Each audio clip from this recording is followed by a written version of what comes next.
Hi అందరికీ.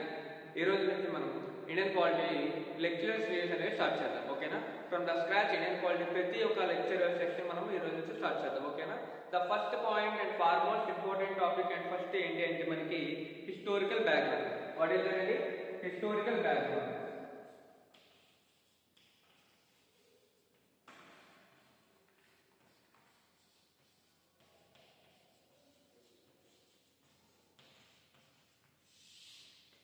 So ఈ Indian పాలిటీలో ఏదైతే హిస్టారికల్ బ్యాక్గ్రౌండ్ ఉందో ఈ హిస్టారికల్ బ్యాక్గ్రౌండ్ అనేది పాలిటీకి ఎంత ఇంటర్లింక్ అంటే ఆర్టికల్స్కి రెగ్యులేషన్కి ఏవైతే యాక్ట్స్ ఉన్నాయో అవన్నీ ఎంత ఇంపార్టెంటో అలానే ఈ యొక్క ఫస్ట్ చాప్టర్ అనేది మనకి మోడర్న్ ఇండియన్ హిస్టరీ కూడా మనకి యూజ్ అవుతుంది. ఓకేనా? It is interlinkation of MIH.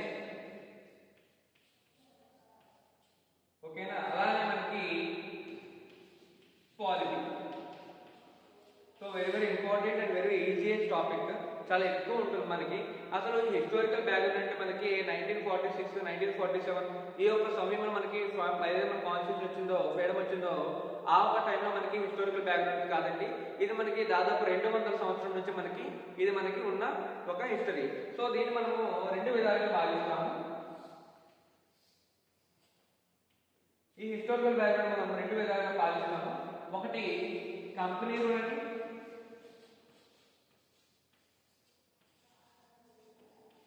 మరొకటి క్రౌన్ రూల్ అని. ఓకేనా? ఈ కంపెనీ రూల్ మనకి 1765 నుంచి 1858 దాకా మనకి ఉండేదండి. అలాగే మనకి క్రౌన్ రూల్ అనేది 1858 నుంచి 1947 వరకు ఉండేదండి. సో ఈ కంపెనీ రూల్ మనకి ఏంటంటే ఈస్ట్ ఇండియా కంపెనీ ఉండేది కదండి, బ్రిటిషర్లు మనం పాలించేవారు. ఓకేనా? 200 ఇయర్స్ మనం వాళ్ళ కింద స్లేవ్ ఉండేవారు. సో ఏదైతే 200 ఇయర్స్ మనం ఉన్నామో వన్స్ అపాన్ టైం మనకి సిపాయిల తిరుగుబాటు ఉంటాం కదా, ఫస్ట్ ఫ్రీడమ్ ఆఫ్ రెవల్యూషన్ అంటాం. ఫస్ట్ రివల్ట్ వార్ ఏంటంటే మనకి సిపాయిల తిరుగుని, అది మనకి ఎప్పుడైతే జరిగింది 1857 రివల్ట్ ఆఫ్ 1857 అంటాము.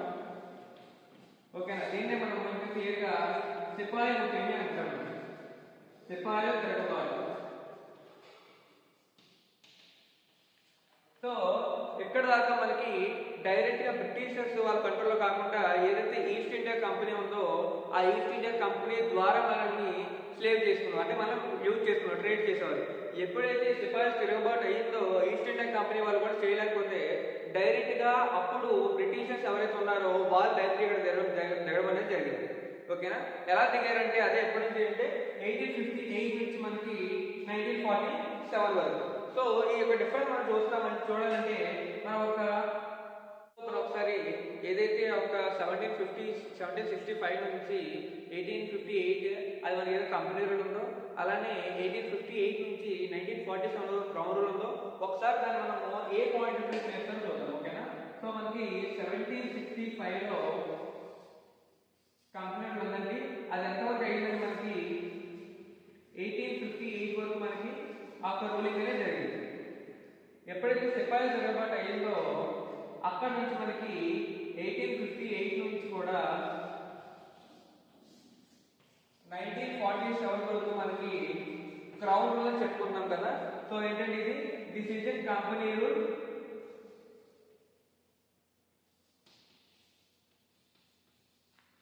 ఓకేనా? This is a crown rule.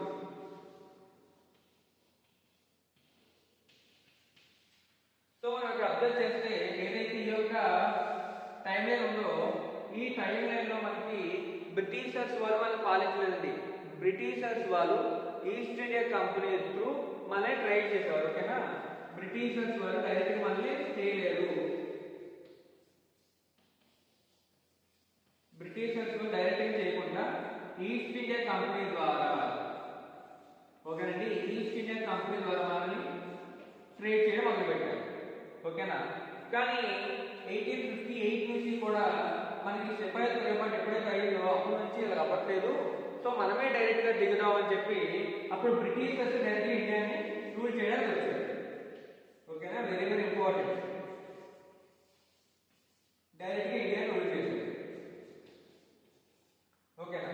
So మనం ఇక్కడ ఒక పాయింట్ చూడగలిగితే మనకి ఇక్కడ ఏవైతే పవర్స్ ఉండేవో ఆ పవర్స్ మనకి ఎలా చెప్పుకోవచ్చు అంటే మనము governor of Bengal,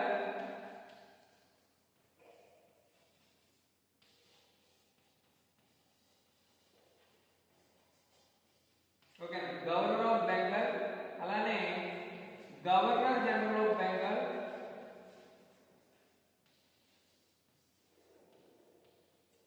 general of Bengal, అలానే governor general of India.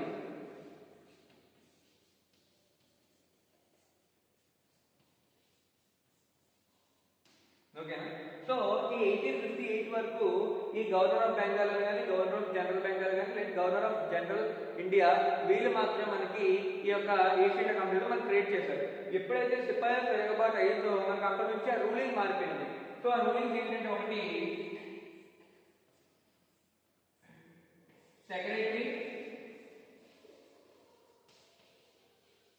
Secretary of India, అలానే వైస్ రాయ్. ఓకేనా? ఈ సెక్రటరీ అనే అతను మనకి యూకేలో ఉంటాడంటే, అంటే యునైటెడ్ కింగ్డమ్ లో అంటే బ్రిటన్ లో ఉండి తన యొక్క ఏదైతే ఇండియాలో అవుతున్నాయో ఆ ఇండియా యొక్క ప్రతిదీ కూడా సెక్రటరీ ద్వారా పంపించి అక్కడ సెక్రటరీ ఎవరైతే ఉన్నారో అతని ద్వారా మనకి ఆ బ్రిటన్ ఎవరైతే గవర్నమెంట్ ఆఫ్ బ్రిటన్ గవర్నమెంట్ కి మొత్తం ప్రామిసెస్ ఏవైతే ఉన్నాయో ప్రొవిన్సెస్ కానీ ఒక ప్రొవిన్సెస్ యొక్క డీటెయిల్స్ ప్రతిదీ కూడా మనకి ఇతని ద్వారా చెప్పారండి. సో ఇతను ఎక్కడ ఉంటారండి? ఇతనే ఇండియాకి రారండి, ఇతను ఓన్లీ యూకే. అతను ఒక British sitting commission cabinet minister అనమాట. ఓకేనా? యూకేలో ఉండే ఒక క్యాబినెట్ మినిస్టర్ అనమాట. ఈ సెక్రటరీ ఆఫ్ ఇండియా ఎవరైతే ఉన్నారో అతను వైస్ రాయ్ అతను హెడ్ ఆఫ్ ద ఇండియా అప్పట్లో.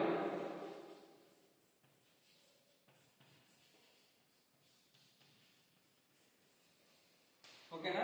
సో మనకి 1765 నుంచి 1858 వరకు మనకి governor of Bengal, governor general of Bengal, అలానే గవర్నర్ జనరల్ ఆఫ్ ఇండియాగా ఉండేవారు. ఎప్పుడైతే సిపాయి తిరగబాటు అయ్యిందో ఇంకా మన వల్ల కావట్లేదు ఈస్ట్ ఇండియా కంపెనీ వాళ్ళ ఇంట్లో తీసుకోవడం బట్టి, సో మొత్తం వర్క్ అంతా ఎవరు తీసుకున్నారంటే డైరెక్ట్ గా బ్రిటిషర్స్ వచ్చి మనల్ని రూల్ చేయడం మొదలు పెట్టారు. ఓకేనా? సో ఒకసారి ఈ యొక్క కంపెనీలో ఉండే ఆర్టికల్స్ ఏంటి, యాక్ట్స్ ఏంటి, అలానే క్రౌన్ లో ఉండే యాక్ట్స్ ఏంటో ఒకసారి చూద్దాం.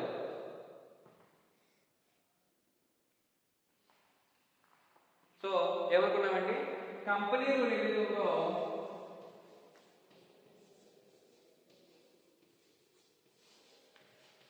ఇది మనకి ఎప్పుడు స్టార్ట్ అయింది?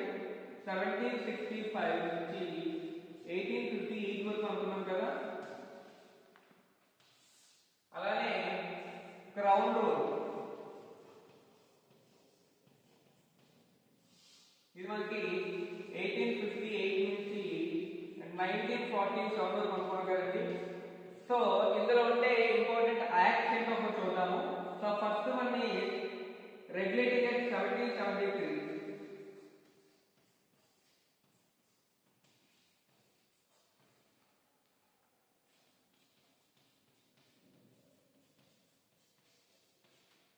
అలానే 1781, అలానే ఫిక్స్ ఇండియా యాక్ట్,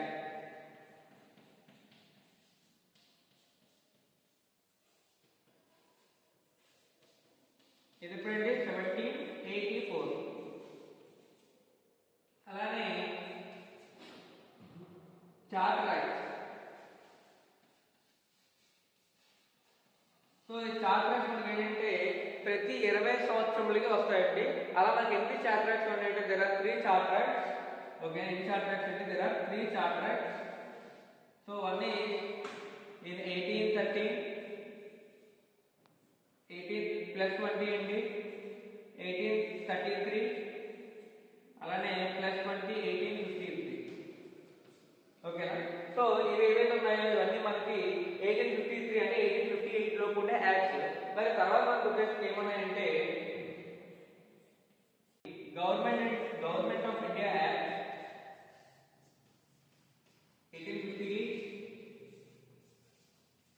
అలానే ఇండియన్ కౌన్సిల్ యాక్ట్,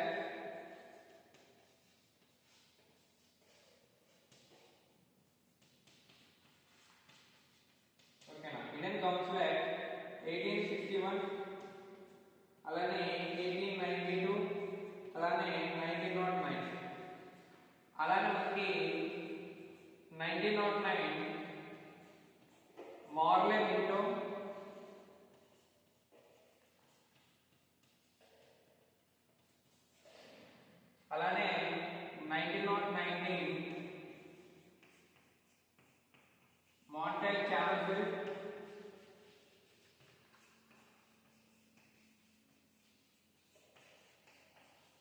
ఓకేనా. అలానే 1935లో గవర్నమెంట్ ఆఫ్ ఇండియా యాక్ట్, అలానే 1947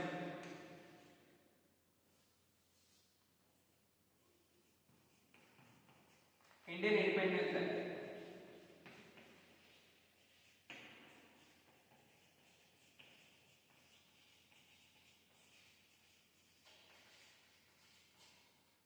ఇప్పటిదాకా మనము పాలిటీ రిలేటెడ్ ఆ యాక్ట్స్ ఏంటి, అసలు ఏమేమి రూల్స్ ఉన్నాయని చూసాము. అలానే మనం ఇక్కడ మోస్ట్గా యూజ్ చేసిన ఏంటంటే East India company. What is East India company?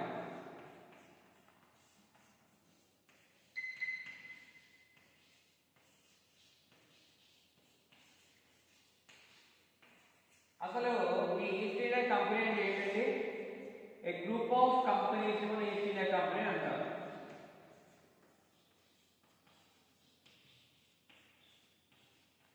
ఓకేనా. ఏ గ్రూప్ ఆఫ్ కంపెనీస్ మనము ఈస్ట్ ఇండియా కంపెనీ అంటాము. అసలు ఈస్ట్ ఇండియా కంపెనీని ఎస్టాబ్లిష్ చేసింది ఎవరు అంటే యూరోపియన్స్. ఓకేనా, ఎవరండి? యూరోపియన్స్.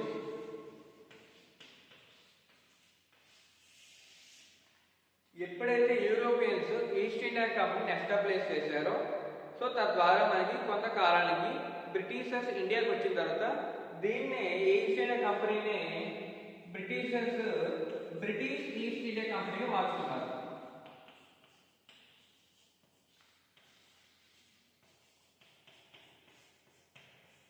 ఓకేనా.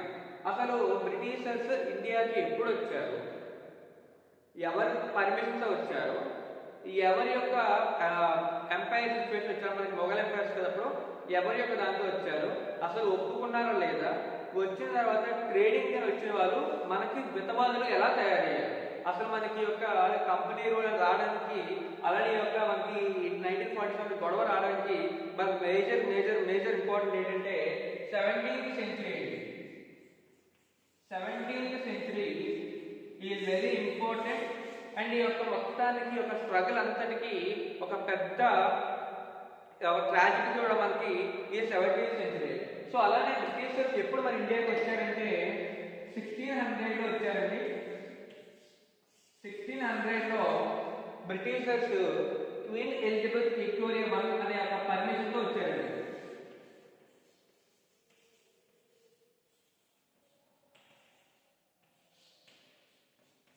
ఓకేనా. సో 1608 బ్రిటిషర్స్ మన దగ్గర రావడం జరిగింది. ఓకేనా. 1608 బ్రిటిషర్స్ మన దగ్గర రావడం జరిగింది. అప్పుడు ఎవరి యొక్క పాలన ఉన్నారంటే మనకి జహంగీర్ యొక్క పాలన. ఓకేనా. అప్పుడు మనకి ఎవరంటే మొఘల్ ఎంపైర్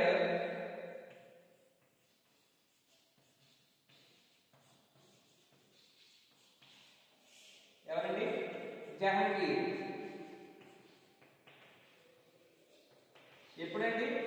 1608 1608వ సంవత్సరంలో జహంగీర్ పరిపాలనా సమయంలో బ్రిటిషర్స్ ఇండియాకి వచ్చి మేము ఈస్ట్ ఇండియా కంపెనీతో ట్రేడింగ్ చేస్తాము, సో ఇండియా ద్వారా ట్రేడ్ చేసుకుంటామంటే ఫస్ట్ జహంగీర్ దాన్ని నిరాకరిస్తారండి, అంటే దాన్ని వద్దు అని అంటారు.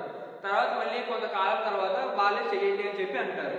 సో ఇతను వచ్చినప్పుడు ఈ క్వీన్ ఎలిజబెత్ విక్టోరియా ద్వారా ఏ ఒక ఒప్పందం తెచ్చుకున్నారంటే ఎక్సెప్ట్ ఈస్ట్ ఇండియా కంపెనీ, అంటే ఈస్ట్ ఇండియా కంపెనీని ఒక్క ఇండియన్స్ తో మాత్రమే చేయాలి, రిమైనింగ్ ఎవరు కూడా east India company through Indians trading చేయకూడదు అని చెప్పారు. ఓకేనా. ఏంటండి ఈస్ట్ ఇండియా కంపెనీ, ఓకేనా, ఈస్ట్ ఇండియా కంపెనీ ఓన్లీ ఇండియాతోనే చేయాలి, రిమైనింగ్ దేంతో కూడా రిమైనింగ్ ఏ కంపెనీస్ కూడా ఇండియన్స్ తో ట్రేడింగ్ చేయకూడదు అని ఒక ఒప్పంద పత్రంతో వచ్చారండి. ఓకేనా. సో ఎప్పుడైతే ఇలా వచ్చారో మనకి ఏమవుతుందంటే మనకి అంటే ఎక్కువ మన మొత్తాదులో ఈ మొత్తం భారతదేశం మొత్తంలో one of the important country ఏదైనా స్టేట్ ఏది ఉందంటే దాన్ని ఏమంటామండి బెంగాల్ అని అంటూ ఉంటాం.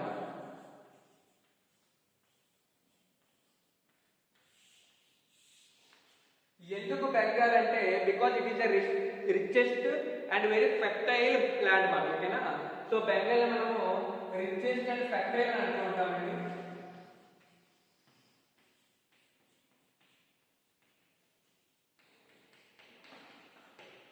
ఓకేనా, ఈ రిచెస్ట్ అండ్ ఫెర్టైల్ ల్యాండ్ ఏంటో దీన్ని బ్రిటిషర్స్ అందరూ కూడా దీన్ని మంచి మనం చూసుకోవాలి, దీన్ని మనం ట్రేడ్ చేద్దాము, దీని ద్వారా మనము కొన్ని ఎగుబడి పాయింట్స్ తీసుకొద్దామని చెప్పి అనుకుంటారు. సో అప్పట్లో మనకి 1757 సో అక్కడ మనకి ఏమవుతుందంటే ఒక యుద్ధం అనేది జరుగుతుందండి. దాన్ని మనము బ్యాటిల్ ఆఫ్ ప్లాసీ అంటూ ఉంటాము.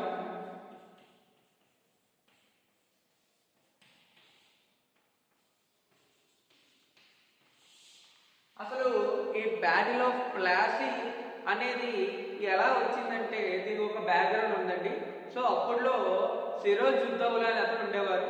సో ఆ సిరోజ్ ఉద్దౌలా అని అతను ఏం చేశారంటే ఒక ఫోర్ట్ విలియం అని చెప్పి ఒక అతను ఉన్నారు. అతను అప్పుడు బ్రిటిషర్స్ ఉండే గవర్నర్ జనరల్ ఫోర్ట్ విలియం. ఈ ఫోర్ట్ విలియం అని అతను తమ మొత్తం అంతా ట్రేడింగ్ అంతా తీసి ఒక కోటలో పెట్టుకొని దాన్ని ప్రొటెక్ట్ చేస్తుంటే ఈ సిరోజ్ ఉద్దౌలా అని అతను వెళ్ళి దాన్ని ఆక్రమించి తను ఏదైతే తన ఆధీనంలో తెచ్చుకున్నాడో అక్కడలో మనకి ఎంతమంది అంటే ఈ ఒక ఫోర్ట్ విలియం అని అతను 146 మంది ఉండేవారు.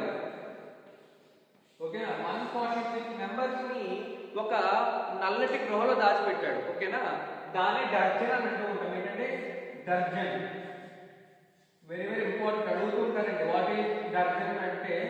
ఏదైతే మనకి బ్యాటిల్ ఆఫ్ ప్లాసీ అవ్వక ముందు సిరోజ్ ఉద్దౌలా ఫోర్ట్ విలియంతో కలిసి 146 మందిని ఒక నల్లటి గృహలో పెట్టాడు. దాన్ని డర్జన్. డర్జన్ అంటే చాలా డార్క్ రూమ్ అన్నమాట. ఓకేనా, ఏంటంటే డర్జన్ అంటే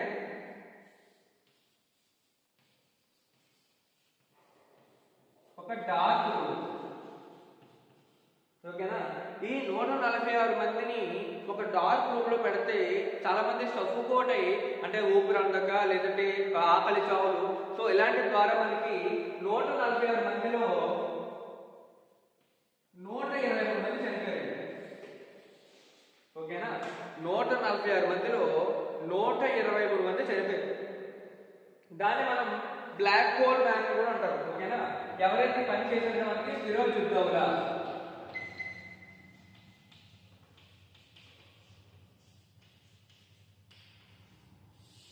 ఈ సిరోజ్ ఉద్దౌలా అని మనకి ఓకేనా black hole tragedy of man గా అంటూ ఉంటాం.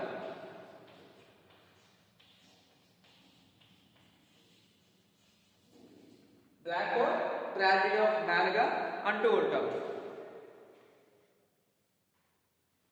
సో ఏంటంటే ఈ 1757 లో ఈ బ్యాటిల్ ఆఫ్ ప్లాసీ అవ్వడానికి కారణం ఏంటంటే సఫోకేషన్ వల్ల బ్రిటిషర్స్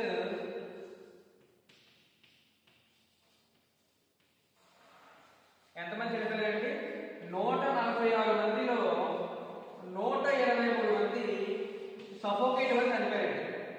ఓకేనా, సో దీనికి గల కారణం ఎవరండి? సిరోజ్ ఉద్దౌలా. ఓకేనా అండి, సిరాజ్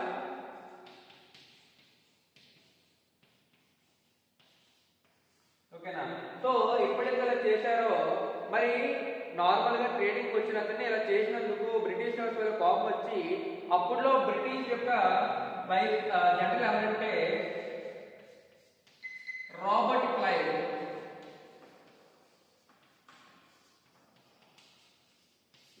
ఓకేనా, ఈ యొక్క ఏదైతే మనకి యుద్ధం అయిందో మనకి ఎప్పుడు యుద్ధం అయిందని మనకి ఇది మనకి 1757 అంటే 1750 ఆ టైంలో యుద్ధం అయినప్పుడు ఈ యొక్క రాబర్ట్ క్లైవ్ అతను ఎక్కడ ఉన్నారంటే మద్రాసులో ఉన్నారండి.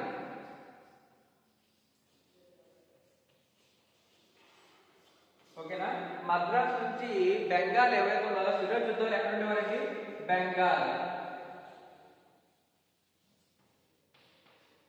ఓకేనా, ఈ బెంగాల్లో ఉండే సిరోజ్ ఉద్దౌలా దగ్గరికి వచ్చి ఇతని యుద్ధం చేయడానికి వస్తారండి. కానీ ఈ రాబర్ట్ క్లైవ్ దగ్గర మనకి 3000 మంది సైన్యం మాత్రం ఉన్నారు. ఎంతమంది అండి? 3000 సోల్జర్స్. కానీ సిరోజ్ ఉద్దౌలా దగ్గర 50,000 మంది ఉన్నారండి. ఓకేనా, ఇది వెరీ ఇంపార్టెంట్. ఎంతమంది సోల్జర్స్ ఉన్నారని అడుగుతుంటారు. సో రాబర్ట్ క్లైవ్ దగ్గర 3000 మెంబర్స్ సోల్జర్స్ ఉన్నారు. కానీ సిరోజ్ ఉద్దౌలా దగ్గర 50,000 మంది సోల్జర్స్ ఉన్నారు. సో ఖచ్చితంగా ఎవరు ఓడిపోవాలండి? సిరోజ్ యుద్ధాలు గెలవాలి, రాబర్ట్ క్లైవ్ ఓడిపోవాలి. కానీ ఇక్కడ ఈ సిరోజ్ యుద్ధాలకి ఒక జనరల్ ఉండేవాడండి. ఎవరండి? జనరల్. అతని పేరు ఏంటంటే మీర్ జాఫర్. ఓకేనా? ఈ మీర్ జాఫర్ అని అతను ఇతని యొక్క రాబర్ట్ క్లైవ్ యొక్క మాటలు విని నేను నిన్ను బెంగాల్కి రాజు చేస్తాను. సో ఇతను కూడా ఏం కావాలంటే, ఈ రాబర్ట్ క్లైవ్ కూడా ఏం కావాలంటే, మన మొత్తం బెంగాల్ అంతా మనకి చెప్పిన వాడు ఉంటే మనకి ఈజీగా ట్రేడింగ్ అయిపోతుంది అని చెప్పాను. కానీ సిరోజ్ యుద్ధంలో దాన్ని ఒప్పుకోలేదు, ఎందుకంటే వెరీ ఎబిలిస్ట్ కింగ్. కానీ మీర్ జాఫర్కి వచ్చేసరికి అలాంటి అతను కాదు. సో డబ్బు ఉన్న దగ్గరికి వెళ్ళిపోయేవాడు, షిఫ్ట్ అయిపోయాడు. ఎప్పుడైతే రాజ్యాన్ని తన చేతికి ఇస్తానని చెప్పగానే మీర్ జాఫర్ తన దగ్గర ఉన్న 1/3 ఆఫ్ మెంబర్స్ ఎవరైతే ఉన్నారో సోల్జర్స్ ని రాబర్ట్ క్లైవ్ తీసుకొచ్చి ఇతనితో యుద్ధం చేసి ఓడించి చంపేస్తాడండి. ఓకేనా? సో 1/3 ఆఫ్ మెంబర్స్ ఎవరైతే మీర్ జాఫర్ దగ్గర ఉన్నారో, who is Mir Jafar? General of Siraj యుద్ధంలో. సో ఇతని దగ్గర రాబర్ట్ క్లైవ్ దగ్గర మనుషులు తీసుకొచ్చి, సోల్జర్స్ తీసుకొచ్చి, తన సైన్యాన్ని తీసుకొచ్చి ఈ సిరోజ్ యుద్ధంలోనే చంపేస్తాడు. ఓకేనా? సో 1757 దాని ప్రకారం మనకి ఈ బ్యాటిల్ ఆఫ్ ప్లాసీ అనేది జరిగిందండి. ఓకేనా? బ్యాటిల్ ఆఫ్ ప్లాసీ అనేది మనకి జరిగింది. సో ఏ యొక్క యుద్ధాంతం ఏ యొక్క ప్రకారం జరిగిందని ఆల్రెడీ మనం చెప్పుకున్నాం కదా. సో దీన్ని మనం ఈజీగా ఎలా గుర్తుపెట్టుకోవాలంటే ఒక చిన్న స్టోరీ చెప్తాను చూడండి.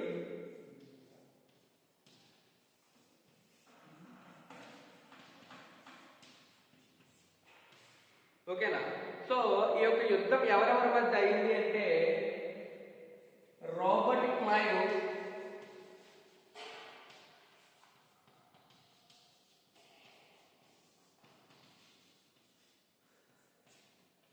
సో డేట్ ఎలా గుర్తుపెట్టుకోవాలో చెప్తానండి. ఓకేనా? బేసిక్ డేట్ ఎలా గుర్తుపెట్టుకోవాలో చెప్తాను. రాబర్ట్ క్లైవ్ అనే అతని వయసు 57 years. ఓకేనా? అలానే సిరోజ్ యుద్ధంలో కూతురు ఉండేదండి. అతని యొక్క ఆమె యొక్క ఏజ్ 17 సంవత్సరాలు. ఓకేనా? ఈ 57 సంవత్సరాల వయసు గల అతనికి ఈ 17 సంవత్సరాల వయసు ఉన్న అమ్మాయి నచ్చిందండి. సో ఎప్పుడైతే ఈ అమ్మాయి నచ్చిందో ఇతను వాళ్ళ ఎవరైతే ఉంటారో వాళ్ళతో కలిసి సిరోజ్ యుద్ధంలో అడగడానికి వెళ్తాడండి. సో ఎంతమంది వెళ్తారండి? 20 మంది సైనికులతో కలిపి. ఓకేనా? 20 మంది సైనికులు. మనకు ఖచ్చితంగా సోల్జర్స్ ఉంటారు కదా. సోల్జర్స్ ఎక్కడ ఉంటారండి? ముందు ఉంటారు. ఓకేనా?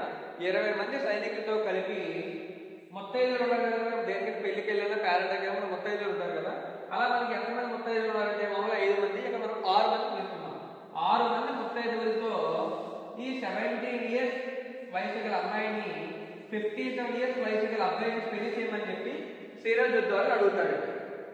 ఓకేనా? సో మనం ఈజీగా 20th June 1757 battle of Plassey జరిగింది. Okay, clear? ఇలా మనం దీన్ని గుర్తుపెట్టుకోవచ్చు. సో బ్యాటిల్ ఆఫ్ ప్లాసీ అయింది కదా. సో తర్వాత మనకి ఏమైంది? అప్పటికే మనకి బ్రిటిషర్స్ అండర్లో వెళ్ళిపోలేదండి. తర్వాత ఏమైందంటే ఎవరైతే మీర్ జాఫర్ అని అతను ఉన్నారో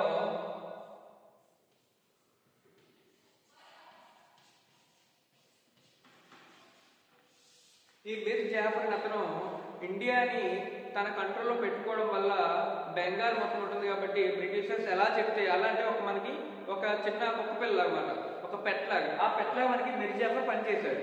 ఓకేనా? సో బ్రిటిషర్స్ వాళ్ళు ఏమంటే మీర్ జాఫర్ చేయించేవాడు. సో ఇతని యొక్క కడుపు ఇతని యొక్క సన్ ఎవరైతే ఉన్నారో మీర్ కసీం.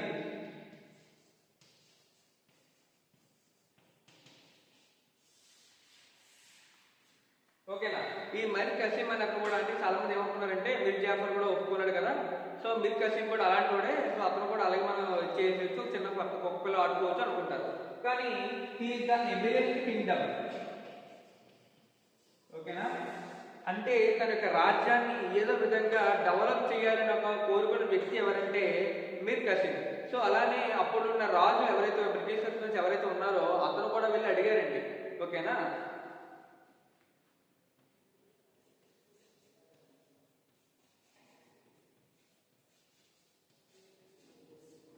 సో అప్పట్లో ఉండే గవర్నర్ జనరల్ ఎవరి? హెక్టర్ మొర్నో. ఓకేనా? హెక్టర్ మొర్నో అని అతను కూడా వెళ్ళేసి ఈ మీర్ కసీంని అడుగుతారు, మీరు ఇలా చేయాలి, సో మీరు చేసినప్పుడు మాకంటూ హెల్ప్ అయింది, మీ నాన్నగారు అలాగే చేశారు, సో నువ్వు కూడా అలానే చేయాలని చెప్పి ఎప్పుడైతే ఈ హెక్టర్ అన్నీ అడుగుతారో ఇతను దాన్ని తిరస్కరిస్తారు. సో ఎప్పుడైతే తిరస్కరించారో ఇతని మీద దండెత్తడానికి హెక్టర్ అనే అతను తన యొక్క సైన్యంతో వస్తాడు. ఓకేనా. హెక్టార్ అనే సైన్యం వచ్చినప్పుడు మీర్ కసీం ఒక్కడే చేయలేడు కాబట్టి ఎవరండి, నవాబ్ ఆఫ్ బెంగాల్.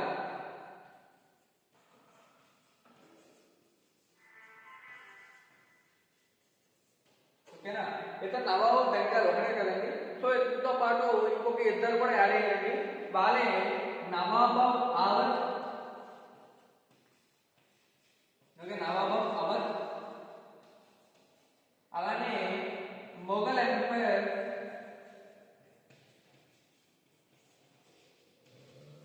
షా ఆలం II. ఓకేనా, ఎవరండి, షా ఆలం II. ఓకేనా. సో ఈ షా ఆలం II, అలానే నవాబ్ ఆఫ్ బెంగాల్, నవాబ్ ఆఫ్ అవధ్ ఎవరైతే మూడు రాజ్యాల నుంచి యుద్ధానికి వస్తారో వీళ్ళు ముగ్గురిని కూడా హెక్టార్ మోర్రాత్ను ఓడిస్తారండి. ఓకేనా. సో మనకి ఏదైతే బ్యాక్ ఆఫ్ క్లాస్ అయ్యిందో అది మనకి నిజాయితీ కలిసి కాదు, అది మోసం తగలది అని చెప్పాను. ఎందుకంటే మిర్జాఫర్ తన కంట్రోల్లో తెచ్చుకొని ఎవరైతే సిరాజుద్దౌలాని చంపేస్తారు. సో దాన్ని ఎప్పుడు కూడా బ్రిటిషర్స్ దాన్ని మేము చేసి మంచి అనుకోరు, అదే ఒప్పుకున్నారు. కానీ ఏదైతే ఈ యొక్క హెక్టార్ దీన్ని ఏమంటామంటే 1764లో జరిగిన బ్యాటిల్ ఆఫ్ బక్సర్ అంటాం. ఓకే, ఏంటండి, బ్యాటిల్ ఆఫ్ బక్సర్. ఓకేనా. ఎవరెవరో జరిగిందంటే హెక్టార్ మొర్రో అని అతను తన సైన్యంతో కలిసి ముగ్గురు యొక్క రాజుల్ని, నవాబ్స్ ని ఎంపైర్ చేస్తారు. ఎప్పుడైతే ముఘల్ ఎంపైర్, మనకు వెరీ ఇంపార్టెంట్, చాలా టఫెస్ట్ కాబట్టి ముఘల్ ఎంపైర్, కాబట్టి ముఘల్ ఎంపైర్ కూడా ఎప్పుడైతే తన యొక్క చావును వదిలేస్తారో, అంటే మొత్తం అంతరించిపోయి ఓడిపోతారో, దాని నెక్స్ట్ ఇయర్ 1765 నుంచి 1764 కదా. సో 1765 నుంచి కూడా కంపెనీలో స్టార్ట్ చేశారు. ఓకేనా. సో నవాబ్ ఆఫ్ బెంగాల్ని, నవాబ్ ఆఫ్ అవధ్ని, అలానే ముఘల్ ఎంపైర్ ఎవరైతే ఉన్నారో షా ఆలం II, వీళ్ళు కూడా ఎప్పుడైతే ఓడిస్తారో ఇక్కడ నుంచి బ్రిటిష్ వారికి అద్దు అనేది లేకుండా పోయింది. ఓకేనా. మొత్తం ఆ ఇండియా మొత్తం వాళ్ళ కంట్రోల్లోకి వెళ్ళిపోయింది కాబట్టి అక్కడ నుంచి మనకి కంపెనీ రూలే స్టార్ట్ చేశారు. ఓకేనా. సో హిస్టారికల్ బ్యాక్గ్రౌండ్ మనం చదవాలంటే ముందుగా ఇలాంటి టాపిక్స్ మనం ఇంటర్లింక్ చేసుకుని చదవడం వల్ల మనకి వెరీ వెరీ ఇంపార్టెంట్ అండ్ ఫాస్ట్గా సిలబస్ కూడా కవర్ అవుతుంది. ఓకేనా. సో ఈ పార్ట్లో మనము మొత్తం ఇండియన్ కాన్స్టిట్యూషన్ యొక్క హిస్టారికల్ బ్యాక్గ్రౌండ్ ఏవైతే యాక్ట్స్ ఉన్నాయో చూసాం కదా, దాని నెక్స్ట్ పార్ట్ ఏదంతో నెక్స్ట్ పార్ట్లో ఆర్టికల్స్, దాని యొక్క యాక్ట్స్, అలాగే ఎన్ని పార్ట్స్ ఉంటాయి, ఎన్ని షెడ్యూల్స్ ఉంటాయి, ఎన్ని యొక్క మొత్తం హిస్టారికల్ బ్యాక్గ్రౌండ్ ప్రతిదీ కూడా మనము క్లియర్ అండ్ క్రిస్టల్ గా తెలుసుకుందాం. ఓకేనా.